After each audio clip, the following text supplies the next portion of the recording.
नमस्कार, अमर उजाला.com पर आपका स्वागत है। आपके साथ मैं हूं आदर्श झा। देखिए, उत्तर प्रदेश की योगी सरकार ने इन्फ्लुएंसर्स के लिए अपना खजाना खोल दिया है। जो इन्फ्लुएंसर्स प्रदेश सरकार की योजनाओं की बात करेंगे, उनके जो पॉजिटिव एस्पेक्ट्स हैं वो जनता तक पहुंचाएंगे, सरकार के अलग अलग जो योजनाएं हैं वो जनता तक पहुंचाएंगे, तो उनके लिए यहां पर कमाने का मौका सरकार की तरफ से दिया गया है और 8 लाख रुपए तक इन्फ्लुएंसर्स कमा सकते हैं। लेकिन वहीं अगर सोशल मीडिया पर कोई व्यक्ति देश विरोधी कंटेंट डालता है या देश के खिलाफ कुछ बोलता है तो 3 साल से लेकर उम्र कैद तक की सजा का प्रावधान भी इसमें किया गया है। योगी सरकार की इस नई सोशल मीडिया पॉलिसी को लेकर बहुत सारी बातें हो रही हैं, बहुत सारे लोग खुश भी हैं, बहुत सारे लोग इस पर सवाल भी उठा रहे हैं। क्या है पूरी कहानी, आखिर क्यों योगी सरकार को सोशल मीडिया पॉलिसी में बदलाव करना पड़ा, क्या सोचकर यह बदलाव किया गया है, ये सब कुछ जानने और समझाने के लिए मेरे साथ मेरे सहयोगी उत्कर्ष चतुर्वेदी जुड़ गए लखनऊ से।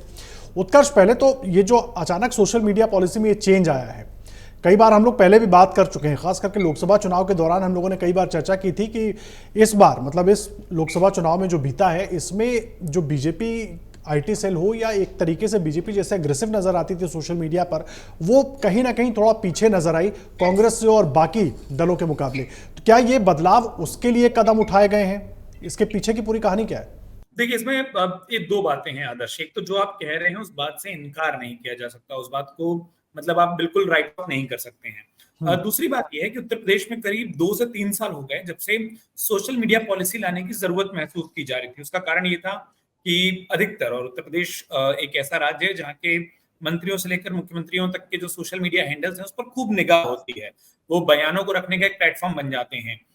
इस बीच में ढेर सारी आलोचनाएं, ढेर सारी चीजें उत्तर प्रदेश सरकार की ओर से, उत्तर प्रदेश सरकार के अलावा भी बाकी जगहों से बदलते वक्त में इसमें एक तरह ये भी दिया गया कि मीडिया का जो स्वरूप है, जैसे आप और हम भी इस वक्त डिजिटल प्लेटफॉर्म के माध्यम से या सोशल प्लेटफॉर्म के माध्यम से, हमारे कई दर्शक हमारे वीडियो यूट्यूब पर देख रहे हो, फेसबुक पर देख रहे हो, तो बदलते समय के साथ उत्तर प्रदेश में कोई ऐसी पॉलिसी नहीं है जिससे एक कंट्रोल किया जा सके और दूसरा सरकार भी अपने मैसेज को लोगों तक पहुंचा सके।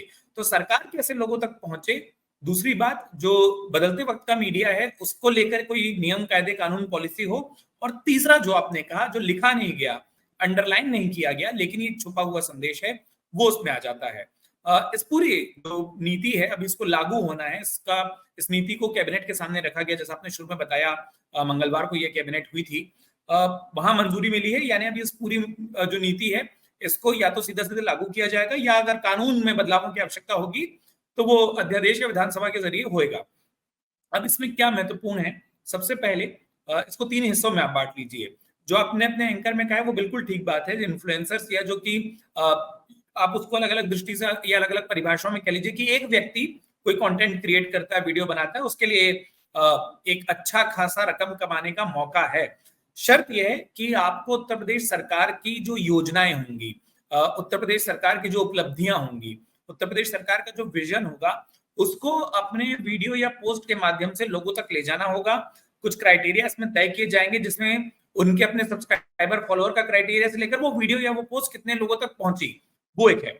दूसरा हिस्सा है जिसमें कि संस्थान आते हैं, तमाम मीडिया संस्थान या फर्में जो कि सोशल मीडिया के लिए वीडियो प्रोडक्शन या इस तरीके की सोशल मीडिया कैंपेन को प्रोडक्शन करने का काम करती हैं।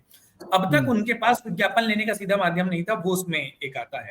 लेकिन जो सबसे बड़ी बात है वो है तीसरा पैरा या उस अंतिम पैरा जो उस पूरी प्रेस रिलीज का सामने आया, जिसमें सोशल मीडिया पर कुछ एक गतिविधियों पर जो सजा है वो कठोर कर दी गई। अब तक उत्तर प्रदेश में अगर आप सोशल मीडिया पर कोई पोस्ट डालते हैं, उसको आपत्तिजनक या गलत माना जाता था, तो आईटी एक्ट के तहत कार्रवाई होती थी। आईटी एक्ट की 2 धाराएं हैं जो प्रभावशाली होती थी। लेकिन अब इस पॉलिसी में, इस नीति में ये प्रपोज किया गया है कि अगर कोई अभद्र या अश्लील कंटेंट सोशल मीडिया पर डालता है तो कम से कम 3 साल की सजा, और अगर वो राष्ट्र विरोधी कंटेंट है तो उम्र कैद तक की सजा उसको दी जा सकती है। यानी वो सिर्फ आईटी एक्ट का मामला नहीं रह जाएगा। और उसके अलावा एक बात और अंडरलाइन की गई कि अभद्र, अश्लील मामलों जो कंटेंट होंगे उसमें वो इंसान सिर्फ इस सजा को पाने के बाद, ऐसा नहीं कि बाकी सजाओं से या उस पर ये कह दिया जाए कि चलिए उसको इस मामले की सजा मिल गई, वो जो लीगल डिफेमेशन के केस होते हैं वो अलग से झेलेगा, उसको उससे अलग रखा जाएगा। यानी आपने किसी व्यक्ति के खिलाफ पोस्ट डाली, सरकार तो कार्रवाई करेगी, वो व्यक्ति भी आप पर कानूनी कार्रवाई कर सकता है, वो रास्ता खुला छोड़ा गया है। तो एक तरफ कि सरकार की जो योजनाएं हैं वो जमीन तक पहुंचे, उसके लिए खजाना खुलता दिख रहा है। वहीं दूसरी ओर जो आलोचना वाला पार्ट है या फिर वो हिस्सा जहां पर आप सोशल मीडिया का गैर जरूरी इस्तेमाल ना करें, उसके लिए कंट्रोल या कठोर कदम भी दिखता है आदर्श। ये बहुत अहम बात आप कह रहे हैं, लेकिन यहाँ पर समझना होगा, खास करके आपने जिस तरीके से वो हिस्सा डिस्क्राइब किया जिसमें सजा का प्रावधान है उत्कर्ष। पहले तो देखिए देश विरोधी कंटेंट कौन किस तरीके से क्या बात कह रहा है, इसको सेग्रीगेट कैसे किया जाएगा, और ऑब्सीन कंटेंट जिसकी बात हो रही है, अगर हम इंस्टाग्राम देखें, बाकी सोशल मीडिया के प्लेटफॉर्म्स देखें, बाढ़ है ऐसे कंटेंट्स की। तो ये जो उसमें पिक एंड चूज होगा, सेग्रीगेशन होगा, ये किस तरीके से होगा? इसके लिए कोई एजेंसी हायर होगी, काम करेगी, या कुछ एजेंसियां हैं जो उस पर नजर रख रही हैं?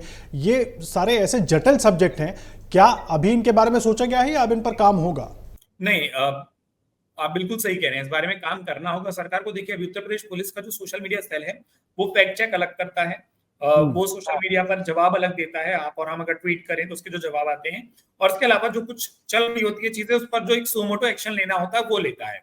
लेकिन वो मॉनिटरिंग एक लिमिटेड प्लेटफॉर्म या एक लिमिटेड मतलब एक नंबर ऑफ पोस्ट पर निर्भर रहती है। कितनी ज्यादा पोस्ट होंगे तो फिर वो निगरानी की श्रेणी में आ जाता है। वो सबको आप फिल्टर नहीं कर सकते, आप एक लार्ज निगरानी करते हैं, आप एक सैंपल लेते हैं। और इसलिए मैंने कहा कि अब ये नीति प्रपोज हुई है, इसमें मोटा मोटा इन बातों को अनुमति दे दी गई है कि नहीं, ये चीजें जो होंगी वो गलत मानी जाएंगी, ये चीजें जो होंगी वो एक इनाम के हकदार होंगी। जो बारीकियां हैं, अब वो पूरा ड्राफ्ट आना है और उसमें वो बारीकियां दिखाई देंगे आदर्श। जिस ड्राफ्ट में हमको दिखाई देगा कि कितने सब्सक्राइबर के आंकड़े होने चाहिए, अगर आपको वो जो लाखों रुपए पाना है उसके लिए आपको लिस्टेड हो सकते हैं, वैसे कंटेंट बनाने के लिए लिस्टेड हो सकते हैं। उसी में ये भी आएगा, शामिल होगा कि वो जो आप अपराध की बात कर रहे हैं, क्या ये सिर्फ उन पर लागू होगा जो लिस्टेड है, या उन पर लागू होगा जो हैंडल उत्तर प्रदेश से ऑपरेटेड है? क्योंकि देखिए, बात ये भी हो सकती है ना कि कंटेंट कहीं और बना, कंटेंट उत्तर प्रदेश के बारे में नहीं है, लेकिन देखा वहां गया और वहां शिकायत हुई, तो फिर क्या एक्शन होगा? नहीं, देखा गया, कंटेंट शेयरिंग, कंटेंट एक्सचेंज, बहुत सारी चीजें होती। कई सवाल हैं जिसका जवाब मिलना है, लेकिन इसमें छोटी सी बात मैं जोड़ना चाहता हूं जो आपके पहले सवाल पर ज्यादा थी। आदर्श, ये जो पॉलिसी है ना, ये कहीं ना कहीं एक हिंट करती है, जो आपने बिल्कुल अपने शुरुआत एंकर में कहा और पहले सवाल में मुझसे पूछा, कि सरकार 2027 के चुनावों से पहले जो आप वो पूरा जिक्र कर रहे थे ना कि कैसे लोकसभा चुनाव में भारतीय जनता पार्टी को सोशल मीडिया पर थोड़ा सा वो पिछड़ती हुई दिखाई दी। ये कहा भी गया कि भारतीय जनता पार्टी अपने सोशल मीडिया स्टैटिक्स को या अपनी टैक्टिक को या अपनी रणनीति को बदले, ठीक करे। आप देखिए, चुनावों से ठीक पहले, विधानसभा चुनाव से ठीक पहले आप राजस्थान में थे। राजस्थान सरकार ने सोशल मीडिया पॉलिसी इसी तरीके से लाई थी, उसमें इंडिविजुअल क्रिएटर के इनाम कुछ ज्यादा थे। छत्तीसगढ़ में सोशल मीडिया पॉलिसी आई थी। यूपी सरकार ये नहीं चाहती कि बिल्कुल चुनावों के एंड, चुनाव के वक्त वो पॉलिसी आए जिससे इंडिविजुअल क्रिएटर आखिरी वक्त में जुड़े और वो प्रचार प्रसार ना मिले। आप भी जानते हैं, आज से कंटेंट जनरेशन शुरू होगा तो शायद वो अगले 1 साल तक फैलेगा, और इसीलिए 2027 को ध्यान में रखते हुए बिल्कुल एन मुफीद वक्त पर उपचुनावों से पहले पॉलिसी को यस कर दिया गया है। इसकी ड्राफ्टिंग या इसकी एक डिटेलिंग है जो आनी बाकी है, जब वो सार्वजनिक हो जाएगी। लेकिन ये बिल्कुल कई जगहों से इसको एक तरीके से आप कह सकते हैं कि सोर्स किया गया है, प्रेरणा ली गई है, लेकिन टाइमिंग जो है वो बेहतर रखने की कोशिश की गई है। कम से कम मैं 2 चुनावी राज्यों से इसकी तुलना करूं तो। ये बहुत अहम बात आप कह रहे हैं, लेकिन यहाँ पर एक चीज मैं समझना चाहूंगा उत्कर्ष, क्योंकि देखिए अब बीजेपी नेताओं की अगर बात करें, वो तो इसको बता रहे हैं कि भाई हम युवाओं के लिए रोजगार के साधन भी उपलब्ध करा रहे हैं, वो भी पैसा कमा पाएंगे इससे। ये एक एंगल है। दूसरा एंगल है विपक्षी पार्टियां, उनकी तरफ से क्या प्रतिक्रियाएं हैं सोशल मीडिया पॉलिसी को लेकर? देखिए, जो आपका दूसरा सवाल था आदर्श, आपने बिल्कुल सही सवाल पकड़ा था या सही पॉइंट को पकड़ा था। विपक्षी पार्टियां अभी जिस बात पर नजर रख रही हैं, और इसलिए बहुत तेज रिएक्शन नहीं आ रहा, वो ये कि जो सजा वाला पैराग्राफ था ना उस पूरी प्रेस नोट का, ये जो पूरी जानकारी साझा की गई उसमें, वो सजा की थोड़ी डिटेलिंग आए कि आखिरकार आप वो स्क्रूटनी करेंगे कैसे, आप किसी कंटेंट को राष्ट्र विरोधी कंटेंट कैसे अंडरलाइन करेंगे, कैसे डिफाइन करेंगे, उसको परिभाषित कैसे करेंगे, वो क्लियरिटी मिलनी चाहिए। और इसीलिए विपक्षी पार्टियां थोड़ा सा वेट एंड वॉच की स्थिति में है, क्योंकि वो ये बात भी जानते हैं कि जो सोशल मीडिया के इन्फ्लुएंसर इसका फायदा लेना चाहेंगे, हो सकता है विपक्षी पार्टियां जल्दबाजी में कोई रिएक्शन करें और वो उनके निशाने पर आ जाएं, क्योंकि देखिए जिसको फायदा मिल रहा है वो तो अपने फायदे का कंटेंट बनाना चाहेगा।